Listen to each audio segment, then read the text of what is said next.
Hola, mi nombre es Génesis Dehesa, soy estudiante de doctorado en el Laboratorio de Estudios sobre Trypanosomiasis americana, que es dirigido por la doctora Berta Espinosa Gutiérrez en el Instituto de Investigaciones Biomédicas de la UNAM. Mi proyecto de investigación lleva por nombre Estudio de la respuesta inmune en la infección oral con Trypanosoma cruzi. De manera introductoria, la tripanosomiasis americana, mejor conocida como enfermedad de Chagas, es una parasitosis causada por el protozoario Trypanosoma cruzi. Esta es una imagen del parásito obtenida por microscopía de barrido de alta resolución. En el humano, los principales problemas clínicos de la enfermedad incluyen alteraciones en el miocardio, en el tracto digestivo o en ambos órganos. Las alteraciones en estos órganos vitales tienen un efecto negativo sobre la productividad laboral de la población infectada, además de que estos pacientes requieren de cuidados de salud especializados. Por tanto, la enfermedad de Chagas tiene un importante costo social y económico para los países afectados por esta parasitosis. Aunado a lo anterior, es importante mencionar que no existe un medicamento efectivo o una vacuna preventiva. En América Latina, Trypanosoma cruzi es transmitido naturalmente por insectos hematófagos pertenecientes a la familia Reduvides o familia Tratomine. Sin embargo, existen otros mecanismos por los cuales puede ser transmitido este parásito. Estos incluyen las transfusiones sanguíneas o la donación de órganos de individuos infectados, la transmisión congénita o la transmisión por alimentos contaminados con el parásito, donde este es el factor de riesgo para la adquisición oral de Trypanosoma cruzi en los humanos. Como se muestra en este esquema, los alimentos pueden contaminarse con el parásito debido a la trituración accidental de vectores durante la elaboración de jugos, por el consumo de frutos con deyecciones de los vectores, es decir, el consumo de alimentos que carecen de prácticas de lavado o procesos de pasteurización. En la infección oral, los didélfidos juegan un papel importante en la contaminación de alimentos, ya que en sus deyecciones se pueden liberar formas infectivas como se ha descrito en el vector. Finalmente, el consumo de carne cruda o mal cocida de reservorios durante actividades de caza es otro factor de riesgo de infección oral en los humanos.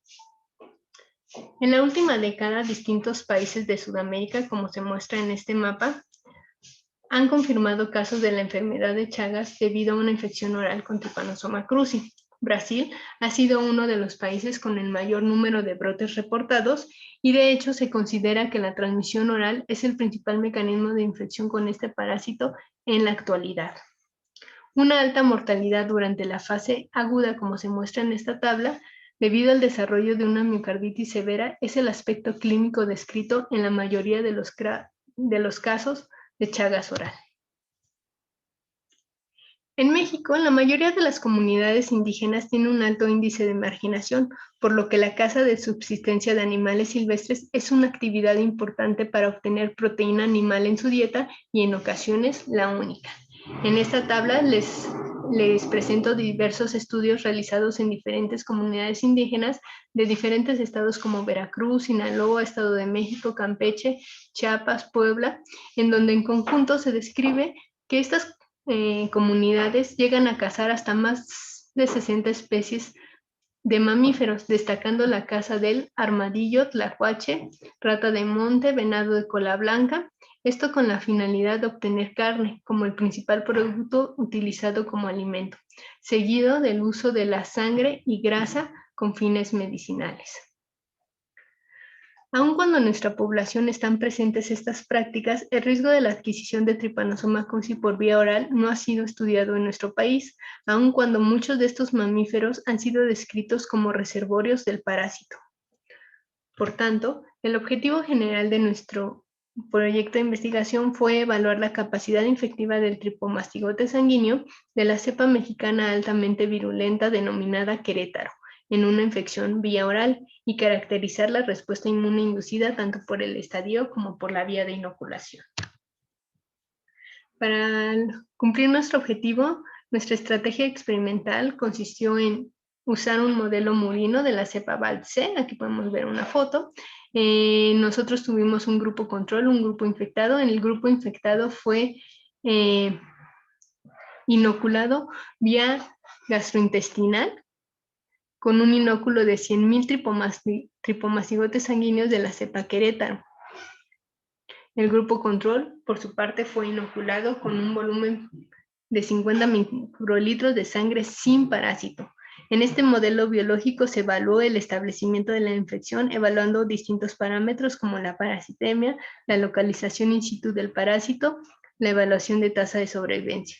En la evaluación de la respuesta inmune se evaluó la respuesta inmune humoral, detectando anticuerpos específicos en muestras de suero.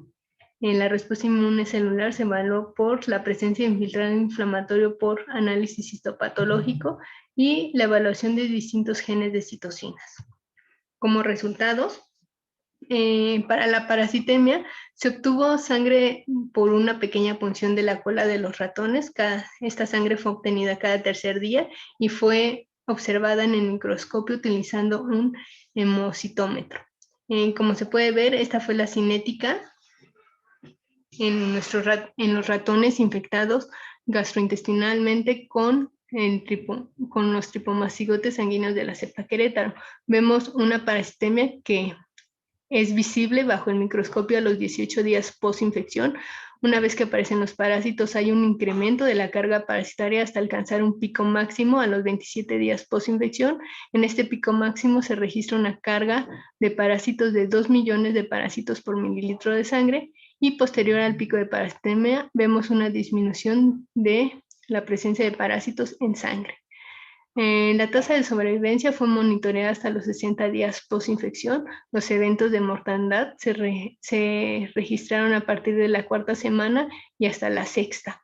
La tasa de sobrevivencia en nuestro modelo de infección vía gastrointestinal con tripomacigotes sanguíneos de la cepa Querétaro fue del 56%. La localización in situ del parásito, se utilizó la técnica de inmunofluorescencia indirecta. Como les muestro aquí, se utilizó un anticuerpo el cual iba dirigido hacia el parásito.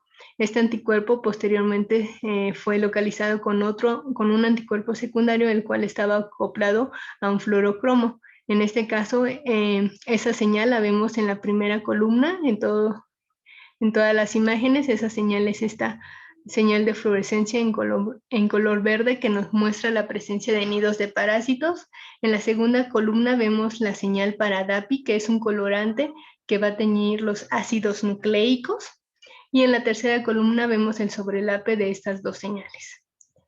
La presencia de nidos de parásitos fue posible,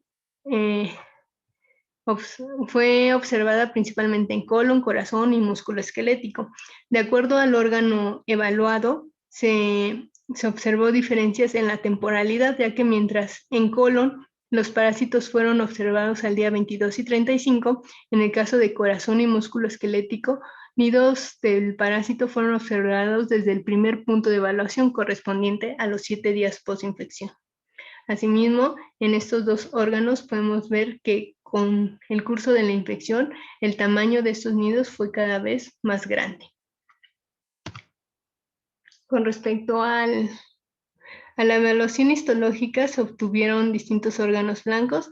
En este caso, donde se observó el infiltrado inflamatorio fue en corazón y músculo esquelético. Estos órganos fueron procesados histológicamente, es decir, en bloques de parafina se obtuvo cortes, se obtuvieron laminillas histológicas y fueron teñidas con la tinción de hematoxilinosina.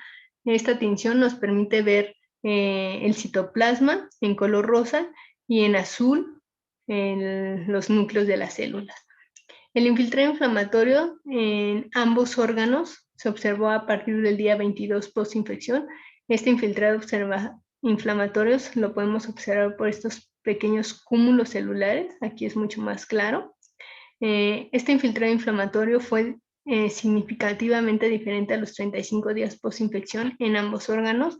En el caso de corazón podemos ver que este infiltrado inflamatorio es sumamente extenso al grado de que la continuidad de las fibras musculares se pierde debido a este infiltrado.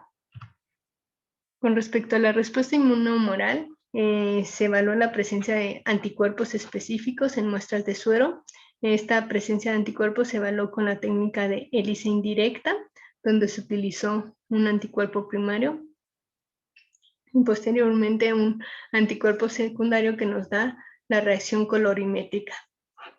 En este caso, los sueros de ratones infectados gastrointestinalmente con los tripomastigotes sanguíneos de la cepa Querétaro mostraron una positividad para el isotipo IgG. Esta positividad tuvo diferencias significativas a la tercera y cuarta semana posinfección. Con respecto a la respuesta inmunocelular, se evaluó la expresión de distintos genes de citocina utilizando la técnica de RT-PCR-Q.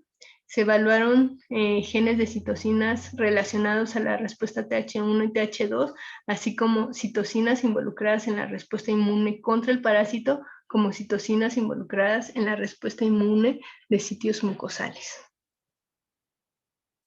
En esta tabla se ejemplifica los resultados obtenidos, donde la expresión de estos genes de citocina se observó en estos tres órganos: estómago, colon, corazón. En colon y en corazón se indujo la expresión de todas las citocinas evaluadas. Cabe destacar que la mayor expresión de estos genes de citocina se detectó a los 35 días post-infección, encontrándose diferencias significativas. En el caso del estómago, la infección gastrointestinal con el tripomastigote sanguíneo solo indujo la expresión de la interleucina 4, 21 y 16 en este órgano. Como conclusiones, tomando en cuenta que en México el aprovechamiento de la fauna silvestre con fines alimenticios o religiosos puede ser un factor de riesgo para la adquisición de Trypanosoma cruzi por vía oral, es importante evaluar la capacidad infectiva del estadio que estaría implicado, en este caso el tripomastigote sanguíneo, para el establecimiento de una infección oral en nuestra población debido a estas actividades. Y bueno, nuestros resultados demostraron que el tripomastigote sanguíneo de la cepa Querétaro fue capaz de establecer una infección vía gastrointestinal en un modelo murino de la cepa Val-C. En este modelo murino se demostró la presencia de parásitos en sangre, la presencia de nidos de parásitos in situ en tejido, la presencia de anticuerpos específicos contra el parásito del isotipo IgG, la presencia de infiltrado inflamatorio y la presencia de genes de citocinas en distintos órganos. Les agradezco su atención. Gracias.